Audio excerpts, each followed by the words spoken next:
Dhurandhar cinema గురించి ఎందుకు ఇంత చర్చ జరుగుతోంది?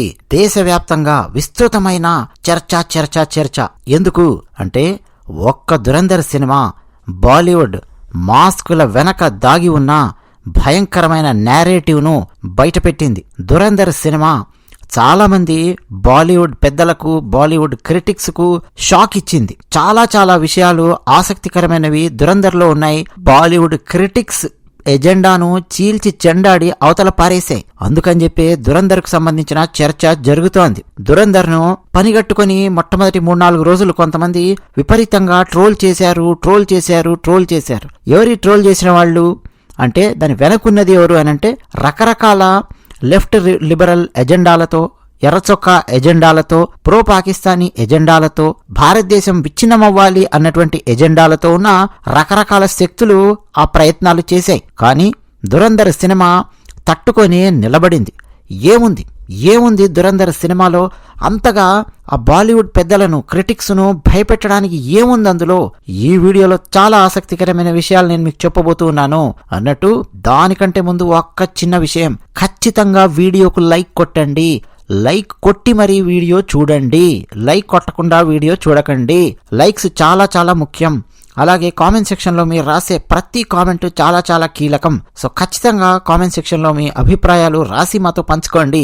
అన్నట్టు వందే మాతరం పూర్తి గీతాన్ని నేను పాడి లిరికల్ వీడియో 3 రోజుల క్రితం మా ఛానల్లో పెట్టాను. చూడండి. ఈ వీడియో కింద కామెంట్ సెక్షన్లోను, డిస్క్రిప్షన్లోను ఆ వీడియో లింక్ ఇస్తూ ఉన్నాను, మర్చిపోకండి. ఇక విషయానికి వస్తే, కొంతమంది బాలీవుడ్ క్రిటిక్స్ రెగ్యులర్గా రివ్యూలు ఇచ్చేవాళ్ళు, చాలా సంవత్సరాల నుంచి ఇండస్ట్రీలో పాతుకుపోయిన క్రిటిక్స్ ఈ సినిమాని పట్టుకుని ఇది టాక్సిక్ మాస్కులినిటీ, టెస్టోస్టిరాన్ చూపించుకోవడము అలాంటివి తప్ప ఇందులో ఏమున్నాయి అన్నట్టు మాట్లాడడం మొదలు పెట్టారు. అలాంటి బాలీవుడ్ క్రిటిక్స్ మర్చిపోయిన పాయింట్ ఏంటంటే, తోడేళ్లతోనూ భయంకరమైన క్రూర మృగాలతోనూ పోట్లాడేటప్పుడు చెట్టె చిలకమ్మ అమ్మ కొట్టిందా, చుక్కు రైలు వస్తుందా అని చెప్పి చిన్నపిల్లల పాటలు, నర్సరీ రైములు పాడుకుంటూ కూర్చుంటారా? లేకపోతే తోడేళ్లతో, క్రూర మృగాలతో పోరాటం చేసేటప్పుడు శరీరంలో ఉన్నటువంటి మగతనం, ఉబ్బికి వచ్చే testosterone, adrenaline thumping powerful characters ఉంటాయా, ఉండవా? అదే ఉంది దురంధర్ లోపల. పాకిస్తానీ తీవ్రవాదులను అంతం చేయడము, ఇది దురంధర్ సినిమాలో ఉంది. ఇది బాలీవుడ్లో ఉండే కొంతమంది క్రిటిక్స్ కు నచ్చలేదు, చాలా ఫీల్ అయిపోతూ ఉన్నారు. అన్నట్టు అర్జున్ రెడ్డి అలియాస్ కబీర్ సింగ్ సినిమా వచ్చినప్పుడు, యానిమల్ సినిమా వచ్చినప్పుడు ఈ టాక్సిక్ మాస్కులినిటీకి సంబంధించిన చర్చ జరిగింది బాలీవుడ్ క్రిటిక్స్ మధ్య. సింపుల్ అండి.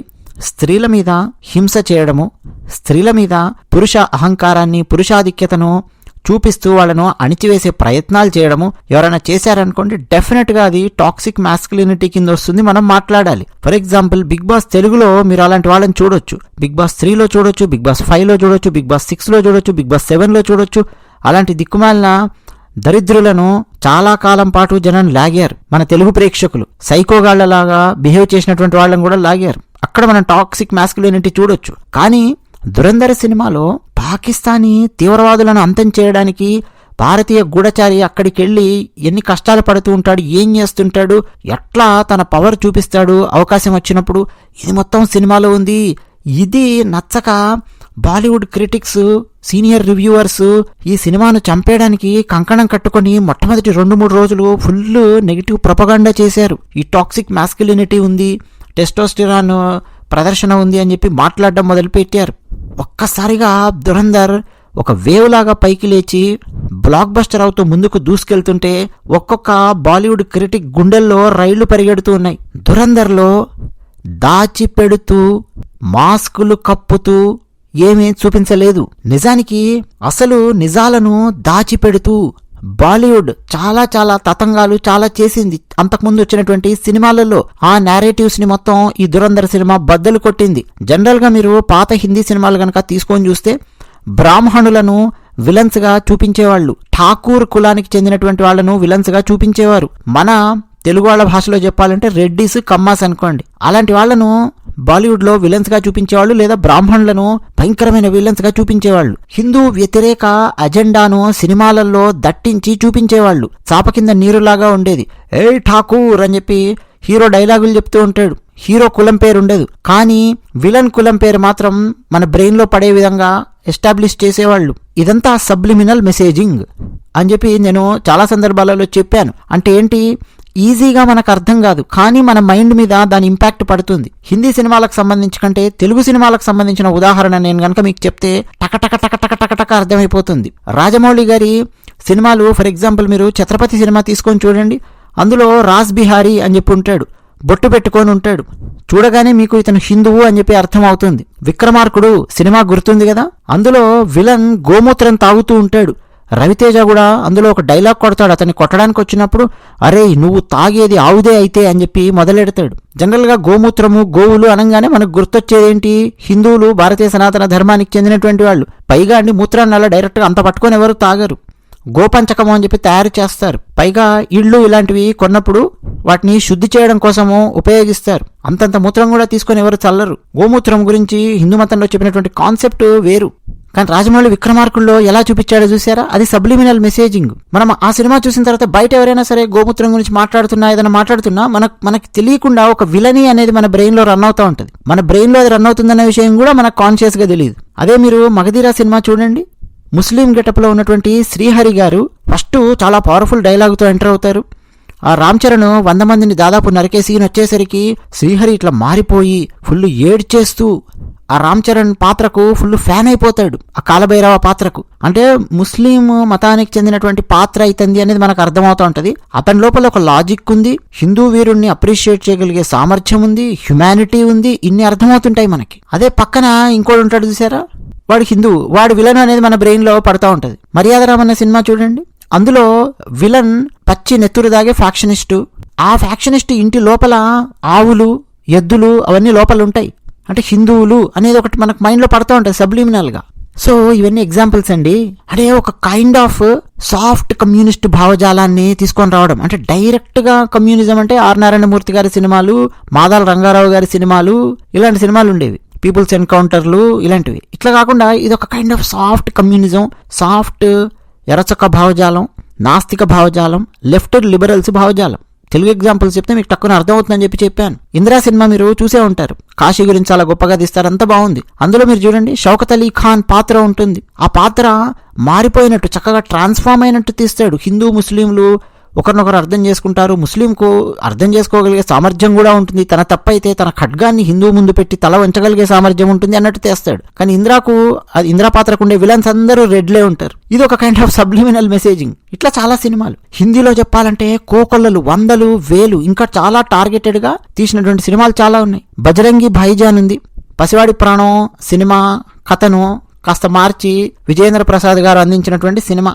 అందులో పాకిస్తానీలు చాలా స్వీట్గా, పాకిస్తానీలు చాలా మంచివాళ్లుగా మనకు చూపిస్తారు. మై హూనా సినిమా ఉంటుంది, ఆ మిస్అండర్స్టాండింగ్స్ మాత్రం ఉంటాయి తప్ప పెద్ద సమస్య ఏమీ లేదు పాకిస్తానీల నుంచి అన్న పాయింట్స్ అందులో పెడతాడు. అలాగే టైగర్ సిరీస్ గురించి నేను ఆల్రెడీ దురంధర్ సినిమా రివ్యూ ఇచ్చినప్పుడు నేను మాట్లాడాను. కావాలంటే మీరు నేను ఇచ్చిన దురంధర్ సినిమా రివ్యూ కూడా చూడండి ఈ వీడియో తర్వాత, అందులో కూడా నేను చాలా విషయాలు చెప్పాను. టైగర్ జిందా హై ఇలాంటి సినిమాలు ఉన్నాయి చూసారా, సల్మాన్ ఖాన్వి. అందులో కత్రినా కైఫ్ హీరోయిన్ ఉంటుంది, సల్మాన్ ఖాన్ ఏమో భారతదేశానికి చెందినటువంటి రా ఏజెంట్, కత్రినా కైఫ్ ఏమో పాకిస్తాన్కి చెందినటువంటి ISI ఏజెంట్. వీళ్ళిద్దరూ ప్రేమలో పడతారు, వీళ్ళకి అప్పచెప్పిన పనులన్నీ పక్కన పెట్టేస్తారు. వీళ్ళు ప్రేమలో పడి ఎక్కడో పారిపోయి క్యూబాలో కాపురం పెడతారు. ఒక ప్లేస్ నుంచి మరో ప్లేస్ కి మారుతూ వీళ్ళు ఎంజాయ్ చేస్తూ ఉంటారు. ఇది టైగర్ సిరీస్ లో మనం చూసేటటువంటి కహానీలు. ఎక్కడైనా పాకిస్తానీ ISI ఏజెంట్లు భారతదేశానికి చెందినటువంటి రా ఏజెంట్లు కలిసి పనిచేస్తారండి. వాడు నిరంతరం మన దేశాన్ని నాశనం చేయాలని చెప్పి ప్లాన్ చేస్తున్నాడు. వాడు దురంధర్లో ఇది చూపించాడు. వాడు పాకిస్తానోడు ఎట్లా భారతదేశాన్ని నాశనం చేయడానికి ప్రయత్నం చేస్తున్నాడు అన్నది డైరెక్ట్ గా ఓపెన్ గా రాగా చూపించాడు. పఠాన్ సినిమా చూసే ఉంటారు కదా మీరు, షారుఖ్ ఖాన్ది. అందులో దీపికా పదుకొనే ఉంటుంది. ఎవరామే ISI ఏజెంట్. వీళ్ళిద్దరూ కలిసి ఆ రష్యాలో అదేదో కొట్టేయడానికి వెళ్తారు. మళ్ళీ పఠాన్ సినిమాలో విలన్ ఎవరనుకుంటున్నారు మీరు, ఒకప్పటి భారత మాజీ రా ఏజెంట్ జాన్ అబ్రహం పాత్ర, అతను విలను. అంటే ఒక రకంగా అండి 0.5 యుద్ధము అని చెప్పి మనం మాట్లాడుకుంటుంటాం చూసారా. భారతదేశం నిజంగా యుద్ధం చేయాల్సి వస్తే 2.5 యుద్ధం చేయాల్సి వస్తుంది అన్నారు. ఈ 2.5 ఏంటి, 2 అంటే 1 పాకిస్తాన్, 2 చైనా, 0.5 ఏమిటి మన భారతదేశంలో ఉన్నటువంటి ఇలాంటి భయంకరమైన నారేటివ్స్ బిల్డ్ చేసినటువంటి వాళ్ళతో యుద్ధం చేయాల్సి వస్తుంది. ఇవన్నీ ఇప్పుడు నేను చెప్పినటువంటి పాత సినిమాలండి. ఇవన్నీ సినిమాలు తీయడం మాత్రమే కాదు, ఇది ఒక నేరేటివ్ ఇంజనీరింగ్ అని చెప్పి పిలుస్తారు. సైబర్ సెక్యూరిటీలో ఎలాగైతే సోషల్ ఇంజనీరింగ్ అన్న కాన్సెప్ట్ ఉందో, ఇదంతా నేరేటివ్ ఇంజనీరింగ్ అనమాట. ఎన్నో సంవత్సరాలుగా మన భారతీయుల మీద బాలీవుడ్ చేసినటువంటిది. మరి ఇందులో దురంధర్లో డైరెక్ట్ గా అండి పాకిస్తాన్ వాడిని విలన్స్ గా చూపించారు. అంతకుముందు సినిమాలలో కూడా కొన్ని సినిమాలలో పాకిస్తాన్ వాళ్ళని విలన్లుగా చూపించారు కదండి అంటారేమో. కాదు కాదు కాదు, ఇక్కడ అసలు ఈ సినిమాలో ఆ పాకిస్తాన్ లో ఉన్నటువంటి వాళ్ళు చేసే అరాచకాలు, అకృత్యాలు, అఘాయిత్యాలు, క్రూరత్వము, ఎంత భయంకరమైన తీవ్రవాదులు ఉన్నారో ఆ క్రూరత్వాన్ని చాలా చాలా రాగా చూపించాడు సినిమాలో. కొంతమంది డైరెక్టర్లు కమ్యూనిస్టులు కారు, లెఫ్ట్ లిబరల్స్ కారు, హిందువులే, భక్తులే, కానీ ఒక నేరేటివ్ కంఫర్ట్ జోన్ లో కూర్చొని ఉంటారు. ఫర్ ఎగ్జాంపుల్ రాఘవేంద్ర రావు గారు చిరంజీవి గారితో తీసిన రౌడీ అల్లుడు సినిమా ఉంది. అందులో ఐరన్ లెగ్ శాస్త్రి అయ్య బాబోయ్ అందులో గుడ్డు ఉంటదండే నేను తిననండే అని చెప్పి అంటున్నా సరే, బలవంతంగా గుడ్డు ఉంది ఉన్నటువంటి ఆ బన్నుని చిరంజీవి పాత్ర ఐరన్ లెగ్ శాస్త్రి నోట్లో వేసి కుక్కుతుంది. ఇప్పుడు నేను చిన్నప్పుడు ఈ సీన్ సినిమా థియేటర్లో చూస్తూ ఉన్నప్పుడు నేను నవ్వుకున్నాను, ఫుల్ ఎంజాయ్ చేసాము. బయటకు వచ్చి కూడా ఒరే సినిమాలో ఒకడు బాగా లావు ఉంటాడరా, టుంబు టుంబు ఉంటాడరా, చిరంజీవి వచ్చి గొడ్డ ఉంటుందంటావరా ఏట్రా అని చెప్పి బన్ను తీసి నోట్లో కుక్కుతాడరా అని చెప్పి నవ్వుకుంటూ మాట్లాడి ఉంటాను నేను చాలా చిన్నప్పుడు. కానీ మనలో ఎవ్వరికీ కూడా రానటువంటి ఐడియా అసలు సత్యం ఏంటో తెలుసా? అదే ఐరన్ లెగ్ శాస్త్రి పాత్ర ప్లేస్లో ఎవరో ఒక ముస్లిము ఉన్నట్టు ఊహించుకోండి. అదే చిరంజీవి పాత్ర ఆ ముస్లిము తినకూడనటువంటి ఒక పదార్థాన్ని బలవంతంగా నోట్లో కుక్కుతున్నాడు అనుకోండి. ప్రపంచంలో ఉన్నటువంటి ముస్లింలు ఎవ్వరూ కూడా అస్సలు తిననటువంటి ఒక మాంసం ఉందండి, తినరు వాళ్ళు, అసహ్యం వాళ్ళకి. దాన్ని బలవంతంగా నోట్లో కుక్కే ప్రయత్నం చేశాడు అనుకోండి, అదే చిరంజీవి పాత్ర. పైగా పిచ్చోళ్లాగా యాక్ట్ చేయడానికి వచ్చానని చెప్తాడు కాబట్టి రౌడీ అల్లుల్లో అదే కారణం చెప్పి నోట్లో పెట్టమని చూద్దాం. రాఘవేంద్రరావు గారి పుంగి బజాయించేవాళ్ళు ముస్లిమ్స్ అందరూ కలిసి. సినిమా థియేటర్లో తెరలు చిరిగిపోయేవి, సీట్లు పగిలిపోయేవి. ఆ తర్వాత చిరంజీవి గారి సినిమాలు ఏమైపోయేవో మీరు ఊహించుకోవచ్చు. కోర్టు కేసులు ఏమేమయ్యేవో మీరు ఆలోచించుకోవచ్చు. కానీ మన పెద్దవాళ్ళు ఎవరు ఆలోచించలేకపోయారు అప్పుడు. మనం కూడా ఆ తర్వాత చాలా చాలా మనం ఆలోచించలేకపోయాం ఇలాంటి సీన్స్ అవన్నీ మనం చూసినప్పుడు. ఎందుకు అనంటే మన చర్మాలన్నీ దున్నపోతు చర్మాల్లాగా తయారైపోయాయి, ఇమ్యూన్ అయిపోయి ఉన్నాం మనం. హిందువుల మీద కామెడీలు ఇలాంటివన్నీ చేస్తూ ఉన్నప్పుడు అని చెప్పి నవ్వుకుంటూ వచ్చాం తప్ప మనము చిన్నప్పటి నుంచి అది తప్పురా బాబు అని చెప్పే క్రిటిక్ లేడు. క్రిటిక్స్ ఎవరు ఖండించరు, పెద్దవాళ్ళు ఎవరు ఖండించరు, అదంతే. మరి ఎవడో ఒకడొచ్చి చెప్పాలి కదా, ఒరే దిక్కుమాలిన దరిద్రులారా, పాకిస్తాన్ లోపల ఎంతో మంది హిందువులను బలవంతంగా మత మార్పిళ్లు చేశారు, వాళ్ళకు సుంతీలు చేశారు, అమ్మాయిలను బలవంతంగా ముస్లింలకు నిఖాలు చేశారు. పాకిస్తాన్లో చెప్తున్నాను, బలవంతంగా గోమాంసం తినిపించారు పాకిస్తాన్లో. అవి తట్టుకోలేక పారిపోయి బార్డర్ దాటి వచ్చినటువంటి వాళ్లకు CAA అన్నటువంటి ఒక భరోసా ఇచ్చింది నరేంద్ర మోదీ గారి ప్రభుత్వము అని చెప్పి ఎవడైనా చెప్పాలి కదా. ఎవడు చెప్తాడండి? ఏ సినిమాలో చెప్తారండి? ఎంతసేపు నాలాంటి యూట్యూబరో ఇంకెవరో మాడుతూ ఉంటే ఎక్కడో రాస్తూ ఉంటే అది ఎక్కువ మందికి వెళ్ళదు కదా. సినిమాలో వచ్చి పడితే ఎక్కువ మందికి వెళ్తుంది. ఇప్పుడు బాలీవుడ్ నేరేటివ్ అనేది మారి తీరాలి. దురంధర్ సినిమా అదే చెప్తోంది. ఈ సీన్స్ లేవు గానీ చెప్తున్నాను, పాకిస్తాన్లో ఉండేటటువంటి చాలా సీన్స్ చాలా రాగా చూపించాడు. అసలు మన వాళ్ళు దొరికితే ఎంత భయంకరంగా పాకిస్తాన్లో ట్రీట్ చేస్తారో అనేది చూపించాడు. పాకిస్తాన్ సైనికులు దొరికితే మన వాళ్ళు ఎంత చక్కగా ట్రీట్ చేస్తాము అన్నది మన భారత ఆర్మీకి చెందినటువంటి వాళ్ళని అడిగితే చెప్తారు. జెనీవా ఒప్పందం ప్రకారము దొరికినటువంటి యుద్ధ ఖైదీలను చాలా జాగ్రత్తగా చూసుకుంటుంది భారత ప్రభుత్వము, చాలా జాగ్రత్తగా మళ్ళా అప్పగిస్తుంది అప్పగించాల్సిన టైం వచ్చినప్పుడు. పాకిస్తాను చాలా చాలా దారుణంగా ట్రీట్ చేస్తుంది. శరీరం మీద 1000 మేకులు కొడతారు. అలాంటి సీన్స్ ఉంటాయి దురంధర్లో. కొన్ని డైలాగ్స్ తో అర్థమవుతాయి, కొన్ని డైరెక్ట్ సీన్స్ తో అర్థమవుతాయి. తలకాయలతో ఫుట్బాల్ ఆడుకోవడాలు, పాకిస్తాన్ నుండి తీవ్రవాదులు, ఇవన్నీ చూపిస్తాడు సినిమాలో. ఒరే మా పాకిస్తాన్ వాళ్ళని ఇంత దారుణంగా చూపిస్తావరా నువ్వు అని చెప్పి బాలీవుడ్ క్రిటిక్స్ కి ఒళ్ళు మండిపోతుంది. అందుకని ట్రోలర్స్, క్రిటిక్స్ వీళ్ళందరూ రంగంలోకి దిగారనమాట. కానీ వీళ్ళందరూ ఓడిపోయారు. మరో పాయింట్ ఏంటంటే కాంగ్రెస్ దాచిపెట్టినటువంటి చాలా చాలా విషయాలు ఈ సినిమా ద్వారా చర్చకొచ్చాయి. దొంగ నోట్లు మన భారతదేశంలో ఎలా చలామణి అయ్యాయి, ఎట్లా మన భారత ఆర్థిక వ్యవస్థను దొంగ ఓట్లు నాశనం చేశాయి అన్న పాయింట్ ఈ సినిమాలో మాట్లాడతాడు. అసలు ఫేక్ నోట్స్ కి సంబంధించి చాలా పెద్ద కుట్ర, చాలా పెద్ద కాన్స్పిరసీ ఉందండి మన భారతదేశంలో.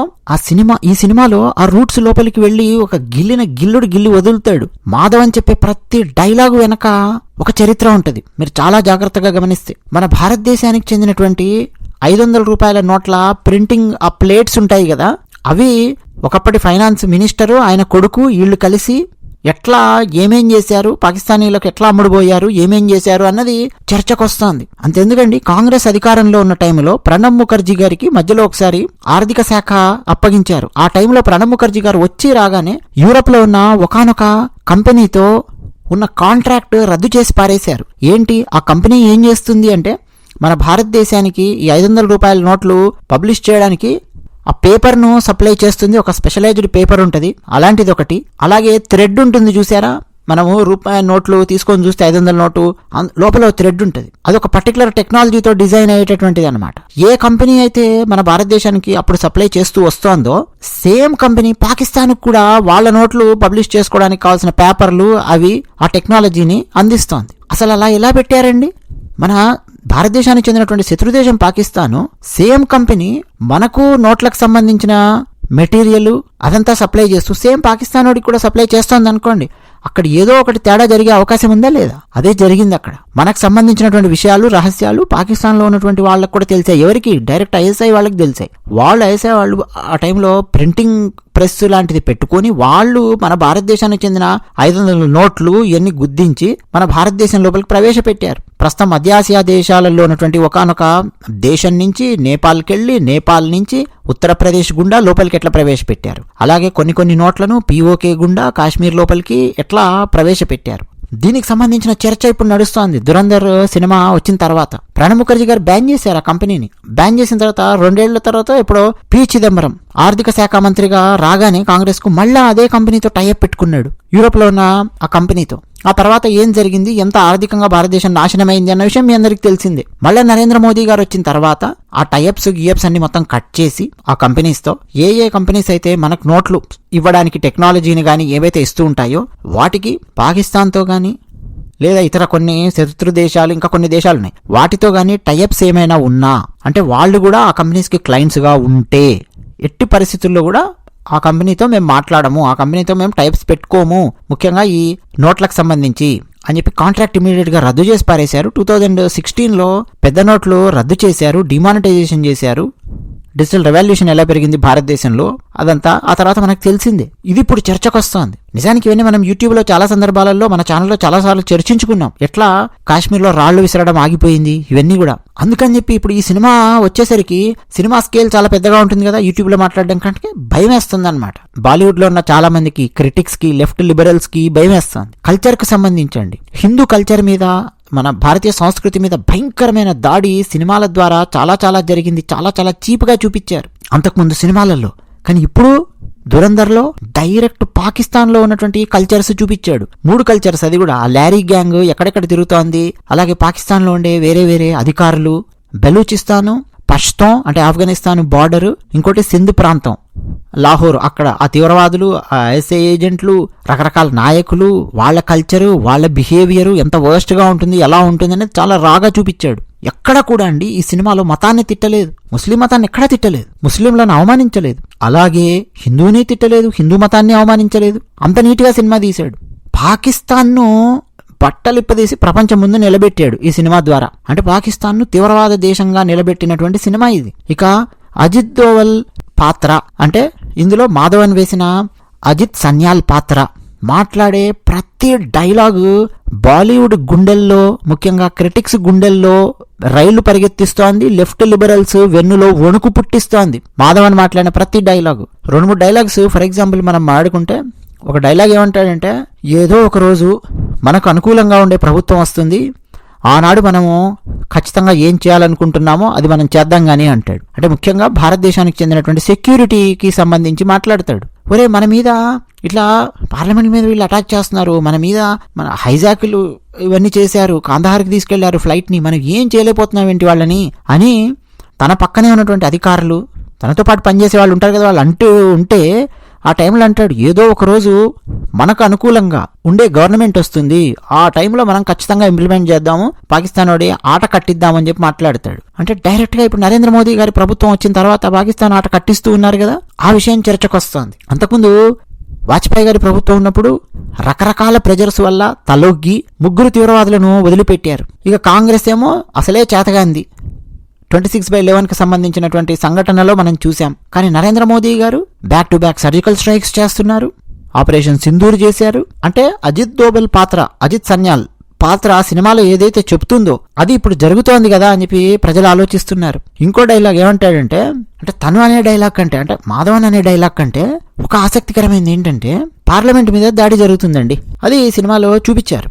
అయితే మన గురించి, అంటే మన భారతదేశం గురించి పాకిస్తాను, ముఖ్యంగా పాకిస్తాన్లో ఉండే తీవ్రవాదులు కావచ్చు, పాకిస్తాన్లో ఉండే ఐఎస్ఐ వాళ్ళు కావచ్చు, ఏం ఆలోచిస్తున్నారు అన్నది ఇప్పటివరకు ఏ సినిమాలలో కూడా చూపించలేదు. ఈ సినిమాలో చూపిస్తాడు. ఏమనే తెలుసా? ఎందుకంటే దీంట్లో మొత్తం ఎక్కువ పాకిస్తాన్లో ఉండేటువంటిదే మనకు చూపిస్తూ ఉంటాడు. అక్కడ వాళ్ళు ఆ ఐఎస్ఐ వాళ్ళు కానీ వీళ్ళు కానీ వాళ్ళు ఏమనుకుంటుంటారు తెలుసా? ఒరే, పార్లమెంట్ మీద దాడి జరిగింది కాబట్టి భారత్ మన మీద ఇప్పుడు రిటాలియేట్ చేస్తుంది, మన మీదకి దూసుకొని వచ్చేస్తుంది, ఫ్లైట్లు వేసుకొని వచ్చేస్తుంది, యుద్ధ విమానాలు, ట్యాంకర్లు అన్ని తీసుకొని వచ్చి మనల్ని చీల్చి చెండాడే ప్రయత్నం చేస్తుంది, మన మీదకి వస్తుంది అని చెప్పి అనుకుంటూ ఉంటారు వాళ్ళు. అది చూపిస్తాడు సినిమాలో. కానీ అది జరిగిందా? జరగలేదు. అలా వెళ్ళామా మనం? అప్పుడు వెళ్ళలేదు. అంటే పాకిస్తాన్ వాళ్లకు మన మీద ఎంత చులకన భావం ఏర్పడింది. మనము రిటాలియేట్ చేయాల్సినటువంటి టైంలో టగ్గఫార్ లాగా ఇచ్చిపడేయాల్సినటువంటి టైంలో ఇచ్చిపడేయకపోతే వాడు ఎలా ఆలోచిస్తూ ఉంటాడు మన గురించి అన్నది ఈ సినిమాలో ఆ నేరేటివ్ చూపిస్తాడు. ఇది బాలీవుడ్ లో ఉన్నటువంటి చాలా మందిని భయపెడుతోంది. మరో డైలాగ్ ఏంటంటే, అజిత్ దోవల్ అలియాస్ మాధవ్ అని చెప్పే డైలాగ్ ఏంటంటే, భారతదేశానికి అతిపెద్ద శత్రువులు భారతదేశం లోపలే ఉన్నారు, ఆ తర్వాతే పాకిస్తాన్ వస్తుంది అంటాడు. అంటే ఫస్ట్ శత్రువులు మనకు నంబర్ 1 ఎవడున్నాడు అంటే భారతదేశంలో ఉన్నారు అంటాడు. ఎవరు వాళ్ళు? వీళ్ళే లెఫ్ట్ లిబరల్స్, ఎర్ర చొక్కాగాళ్ళు, భారతదేశానికి వ్యతిరేకంగా మాట్లాడేవాళ్ళు, ఇట్లా నేరేటివ్ బిల్డ్ చేసేవాళ్ళు, భారతీయ సంస్కృతిని నాశనం చేసేవాళ్ళు, రకరకాల ఎన్జిఓల పేర్లతో చలామణి అయ్యేవాళ్ళు. పేరు ఎన్జిఓ అనేమో ఇంకో పేరు ఉంటుంది. మేము మొత్తం మొక్కలు నాటుతాం, చెట్లు పెంచుతాం, ఇలా ఉంటుంది. కానీ వాడు చేసే పనులన్నీ వేరు దందాలు. వీళ్ళందరి గురించి అనమాట డైలాగ్. అది అద్భుతమైన సత్యం కదండి. అది ఇలాంటివన్నీ భయపెడుతున్నాయి వీళ్ళని ఈ సినిమా ద్వారా. డైరెక్ట్ గా లెఫ్ట్ లిబరల్స్ కి ఒక బ్లో లాగా ఇచ్చి పడేసాడు. బాలీవుడ్ క్రిటిక్స్ కి దిమ్మ తిరిగేలాగా ఉంది సినిమా.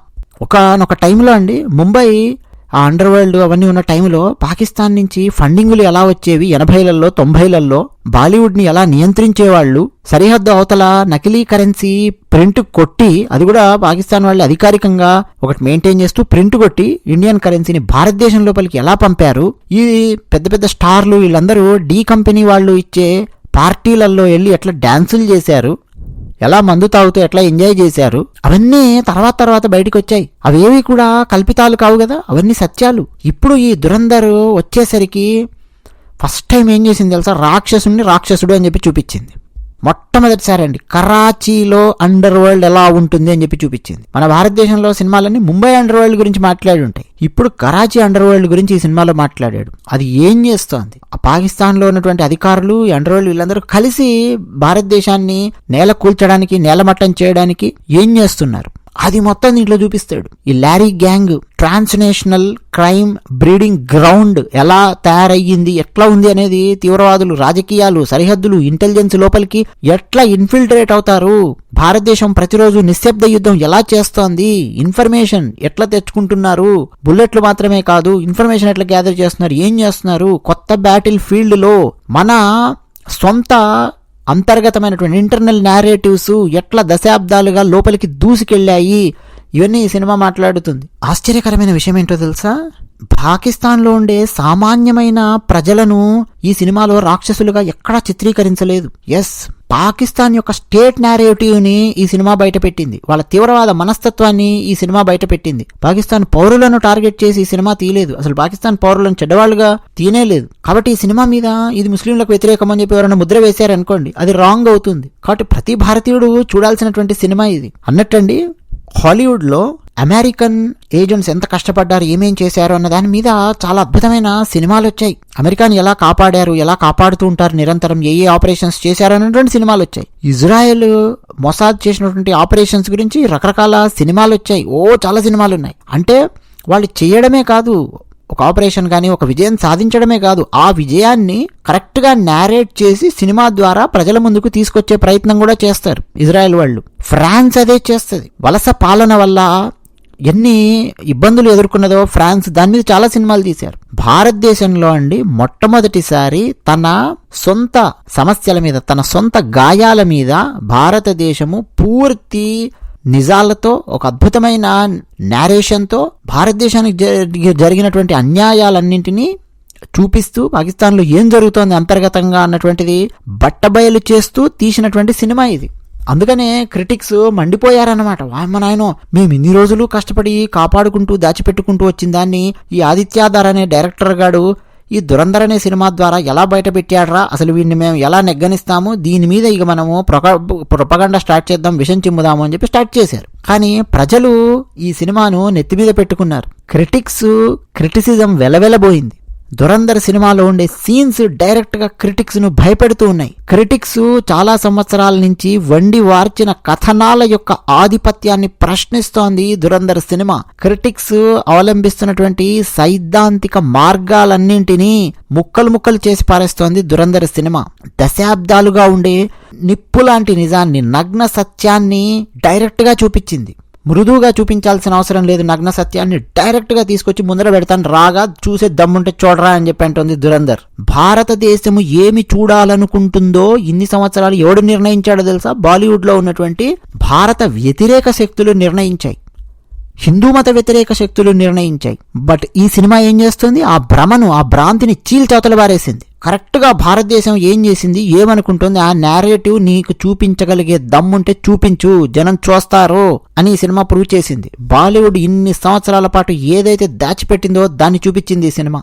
భారతదేశం 2 యుద్ధాలు చేస్తూ ఉంటుంది. ఒకటి సరిహద్దు దగ్గర యుద్ధం చేస్తుంటది, రెండోది సరిహద్దు అవతలకెళ్లి కూడా యుద్ధం చేస్తూ ఉంటది. సరిహద్దు అవతల జరిగే యుద్ధాన్ని రాగా చూపించింది. ఇప్పటికే అండి ఈ బాలీవుడ్ ఎకోసిస్టమ్ చాలా తీవ్రమైన భయాందోళనల్లో ఉంది. ఈ సినిమా హిట్ అయ్యేసరికి బాలీవుడ్ కు ప్రచారకర్తలుగా పనిచేస్తున్నటువంటి వాళ్ళు చాలా గందరగోళంలో ఉన్నారు. ప్రజలేమో చప్పట్లు కొడుతున్నారు, థియేటర్లు నిండిపోతూ ఉన్నాయి. మరి మీరు దురంధర్ సినిమా చూసారా? చూడకపోతే ఖచ్చితంగా చూడండి. నేను నిన్న రివ్యూ ఇచ్చాను దురంధర్ సినిమాకి. తప్పకుండా నా రివ్యూ కూడా మీరు చూడండి, మర్చిపోకండి. మా ఛానల్కు సబ్స్క్రైబ్ అవ్వండి. మీ అభిప్రాయాలు కామెంట్ సెక్షన్లో రాసి పంచుకుంటున్న ప్రతి ఒక్కరికి ధన్యవాదాలు చెప్తూ ఉన్నాను. అది విషయం.